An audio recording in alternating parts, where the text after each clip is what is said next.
Asian cup বাছাই পর্বের শেষ ম্যাচের আগে অনুশীলন শুরু করেছে বাংলাদেশ। ৩১ মার্চ সিঙ্গাপুরের বিপক্ষে মাঠে নামার আগে ভিয়েতনামের বিপক্ষে খেলবে টিম বাংলাদেশ। দলের সবাই বর্তমানে অনুশীলন করছে কিংস অ্যারেনায়, তবে হামজা সরাসরি যুক্ত হবে ভিয়েতনামে। এশিয়ান কাপে বাংলাদেশ এখন পর্যন্ত মূল পর্বে খেলার আর কোনো সম্ভাবনা না থাকলেও পয়েন্ট টেবিলে দুয়ে থাকার বেশ সম্ভাবনা রয়েছে। শেখ মোরসালিনও বলছে সেই কথা।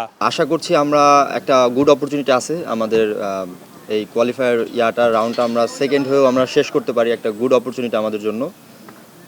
আশা করছি আমরা ম্যাচটা জিততে পারলে আমরা সেকেন্ডে থাকবো ইনশাল্লাহ। আর একটু অনুপ্রেরণা যোগাবে এটা যে আমরা অ্যাওয়ে ম্যাচগুলোতে দুটা ম্যাচ ড্র হয়েছে, তো আস্তে আস্তে আমরা তো আমাদের এই ধারাটা আমরা অব্যাহত রাখার চেষ্টা করি সব সময়। তো এখন চেষ্টা থাকবে যেহেতু ড্র হয়েছে এখন আরেকটু ভালো করার, যেভাবে হোক আমাদের ম্যাচ দুটো উইন করে বের হওয়ার।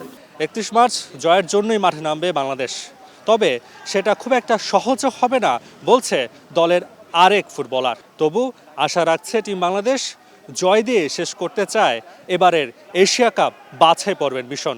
পারফরমেন্স ওয়াইজ যদি আমরা যাই তাহলে আগের তুলনায় আমাদের টিম পারফরমেন্স এখন অনেক ভালো আলহামদুলিল্লাহ। Definitely Singapore strong team. আমার মনে হয় যে সিঙ্গাপুরের থেকে ভিয়েতনাম আরও স্ট্রং। সো দুইটা স্ট্রং টিমের এগেনস্টে খেলাটা আমাদের জন্য ভালো হবে, এবং যেহেতু লাস্ট ম্যাচ এশিয়ান কাপের, সো আমরা সবার ভিতর একটা ডিটারমাইন্ড আছে যে উইন দিয়ে শেষ করতে চাই ইনশাআল্লাহ। ভিয়েতনাম স্ট্রং টিম, তারপরেও আমরা আমাদের টিমের দিক থেকে আমরা চিন্তা করেছি এবং আমাদের মিটিংও হয়েছে অলরেডি যে সিঙ্গাপুরের সাথে তো অবশ্যই আমরা জিতার জন্য খেলবো, এবং অ্যাজ ওয়েল অ্যাজ আমরা ভিয়েতনামের সাথেও জিততে চাই। জয় পরাজয় দিয়ে শেষ হচ্ছে এবার এশিয়া কাপের বাছাই পর্বের মিশন। তবে এই টুর্নামেন্ট দিয়ে বাংলাদেশের প্রাপ্তি রয়েছে বেশ কয়েকটি। দল গঠন এবং হামজাকে দলে অন্তর্ভুক্তর পর থেকে অনেকটাই সুসংগঠিত দল হয়েছে বাংলাদেশ।